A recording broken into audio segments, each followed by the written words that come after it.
여러분 안녕하십니까. 국민의힘 선관위가 이번 전당대회 청년 최고위원 후보로 출마한 11명의 젊은 후보들 중 대중적 인지도와 인기도가 최상위권인 김소연 변호사만 표적 컷오프시킨 파문이 갈수록 확산되고 있습니다.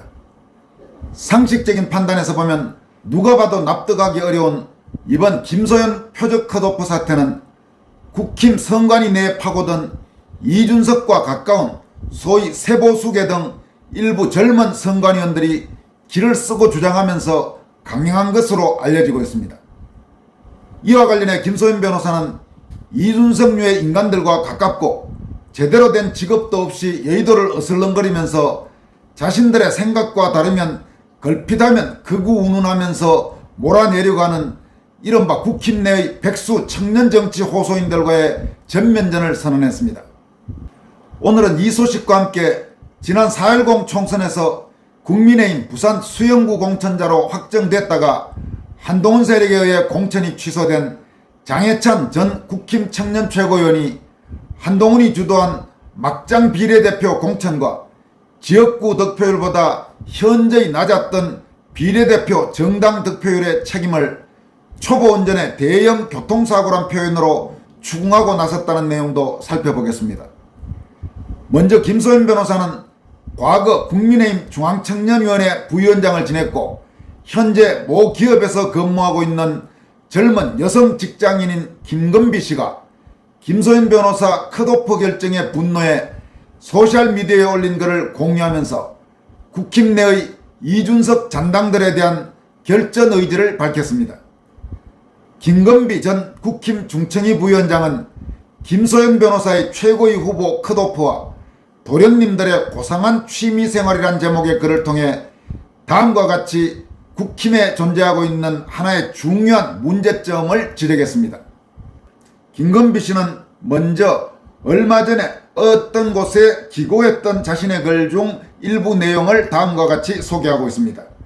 한동안 정치 낭인 여의도 2시 청년이라는 단어가 크게 화제가 된 적이 있다. 여의도 2시 청년은 정치 낭인의 젊은 버전인 셈이고 2시라는 키워드가 이야기해주듯 오후 2시에도 이런저런 행사에 동원될 수 있을 정도로 한가한 사람인 것이다. 보통 이 청년들의 특징은 어디 정체를 알 수 없는 스타트업 대표 혹은 C레벨 명함은 가지고 있다.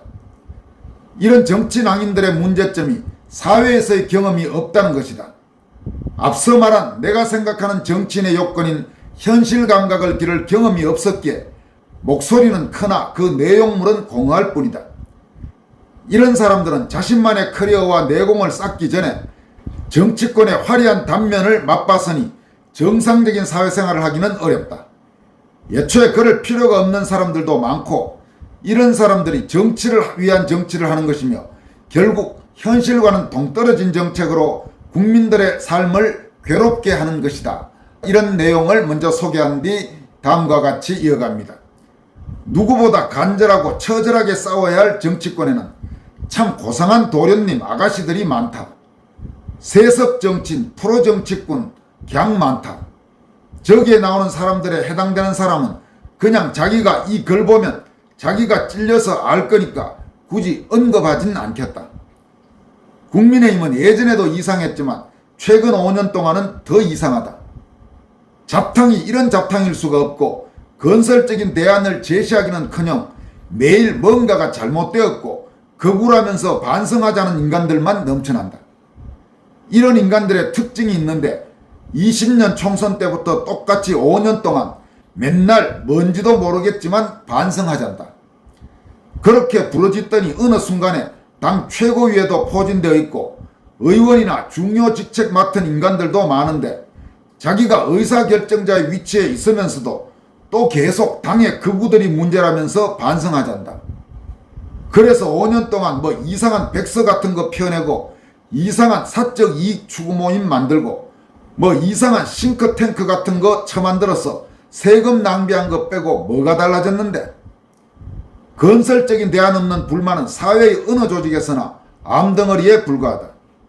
요즘에 또 생물학적 나이만 젊은 사람들이 뭐 이상한 모임 같은 거 만들어서 또 침묵하고 다니던데 거기서 도대체 어떤 결과물이 나올지 참 궁금하다. 와중에 김소연 변호사 같이 신념 있고 행동으로 보여주는 사람들은 계속 컷오프나 당하고 진짜 당 잘 돌아간다. 달림 영창이 거구면 이 세상에 어떤 표현이 표현의 자유로 받아들여질지 참 궁금하다. 몇 번을 컷오프 시켜야 속이 후련하겠냐. 비겁하게 뒤에서 작업쳐서 컷오프 시키지 말고 토론 같은 걸로 정정당당하게 붙어라.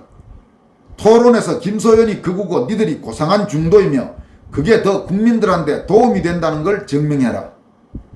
정치는 고상한 취미생활이 아니다. 할 거 없어서 맨날 공허하고 내용물 없는 국민 이딴 이야기만 하는 게 아니란 말이다. 그리고 제발 남 내려치게 한다고 자신이 올라가는 것도 아니란 걸 제발 깨닫길 바란다. 내가 요즘 바빠가지고 이런 거 의식적으로 아무 신경도 쓰지 않는데 오랜만에 좀 열받네 이렇게 썼습니다.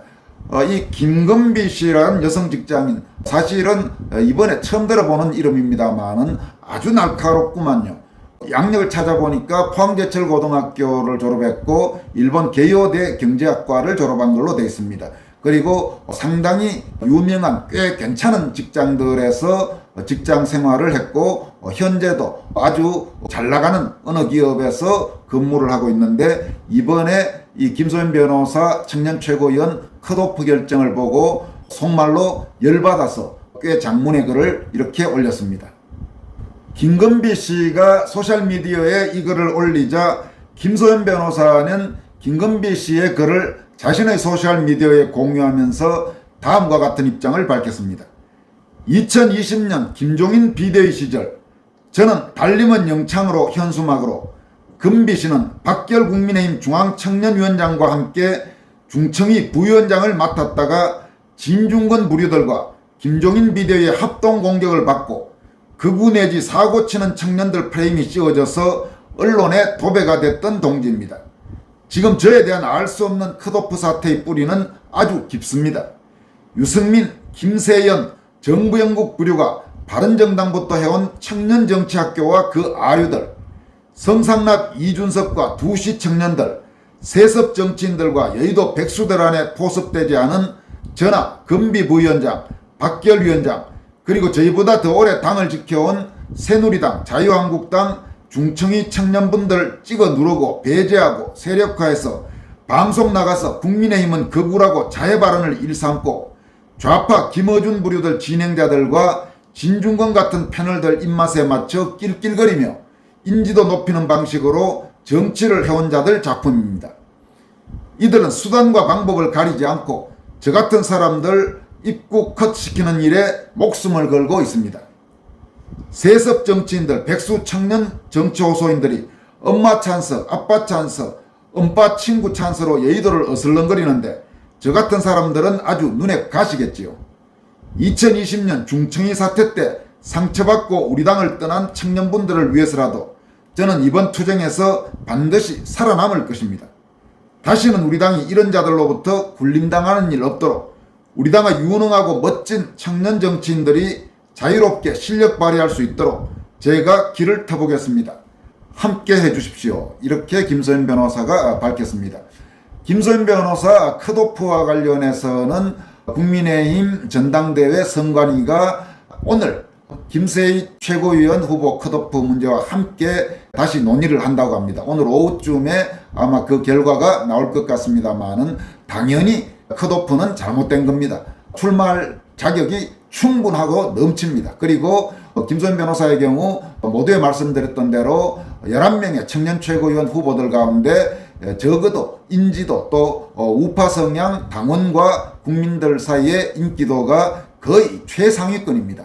물론 이런저런 이유로 김소연 변호사를 비토하는 사람들도 없진 않습니다. 그러나 전반적으로 압도적 자유우파의 다수가 현재 김소연 변호사의 행보를 지지하고 있는 그런 상황에서 도대체 국민의힘 선대위가 뭔데 자의적으로 컷오프를 시킨다는 말입니까?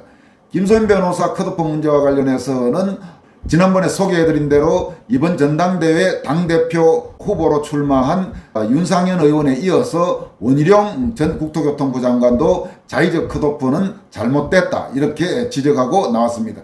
따라서 국민의힘 선대위는 당연히 김세희 가세현 대표와 김소연 변호사의 그 자의적인 컷오프를 철회해야 할 것입니다. 김재원 최고위원 컷오프를 처리한 것과 마찬가지로 당연히 김세희, 김소연 두 사람의 컷오프도 철회돼야 된다 이렇게 생각을 합니다. 이어서 살펴볼 소식은 장해찬 전 국민의힘 청년 최고위원이 한동훈 후보 또 한동훈 후보 호위무사로 나선 배현진, 장동혁 의원을 함께 비판한 내용을 살펴보도록 하겠습니다.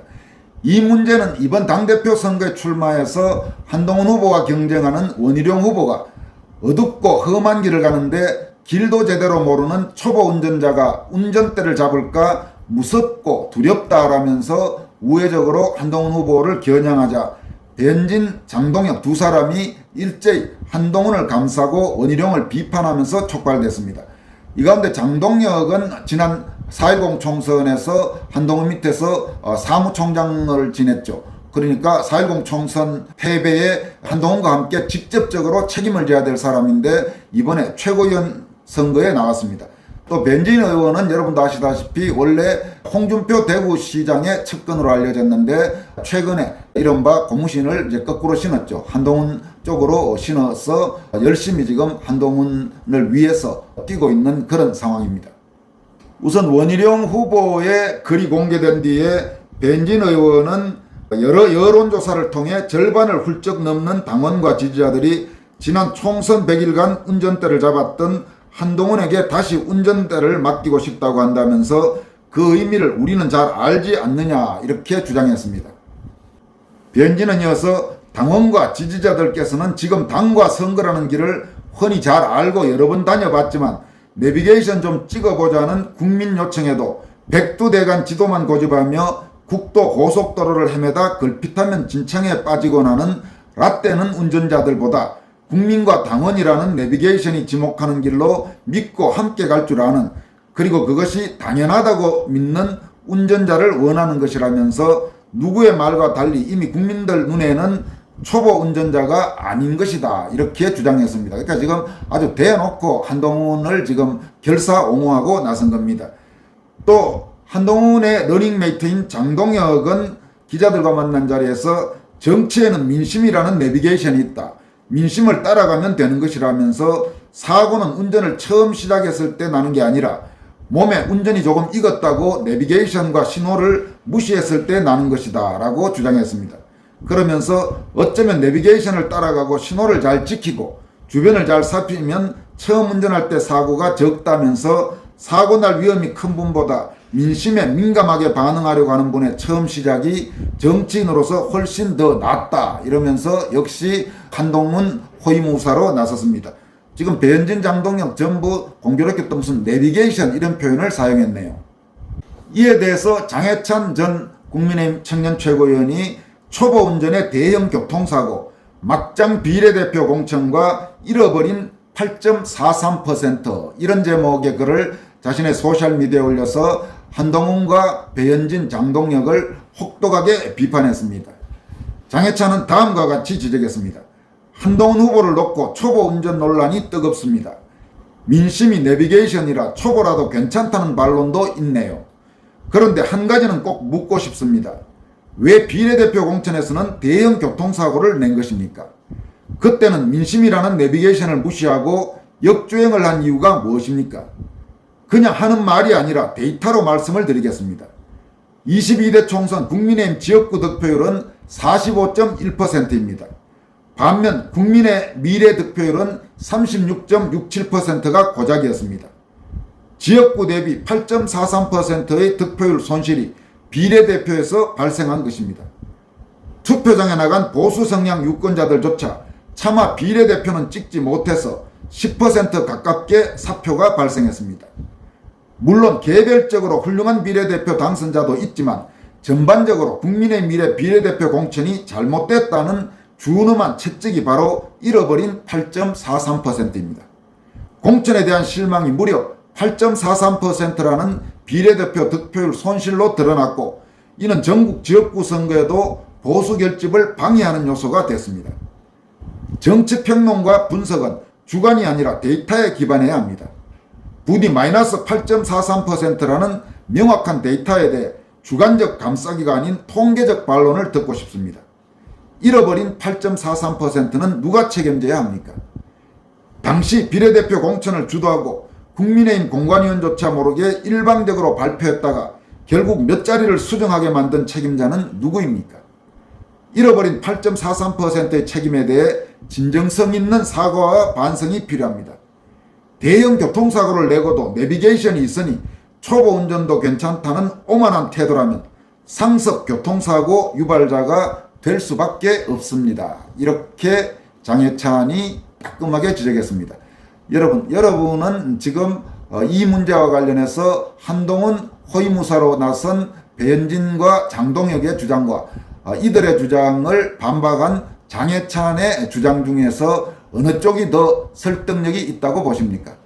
그 답은 너무나 뻔하죠. 실제로 아마 지금 이 방송을 보시는 구독자, 시청자 여러분들 중에도 지난 총선에서 지역구는 정말 마음에 안 들어도 할 수 없이 더불어민주당 무도한 세력을 막기 위해서 지역구는 어쩔 수 없이 국민의힘 후보에게 표를 던졌지만 정당 비례대표는 국민의힘을 과감하게 포기하고 다른 정당들, 예를 든다면 자유통일당이든 자유민주당이든 혹은 가가오 공명선거당이든 이런 정당들을 찍은 그런 분들이 적지 않을 것이라고 생각합니다.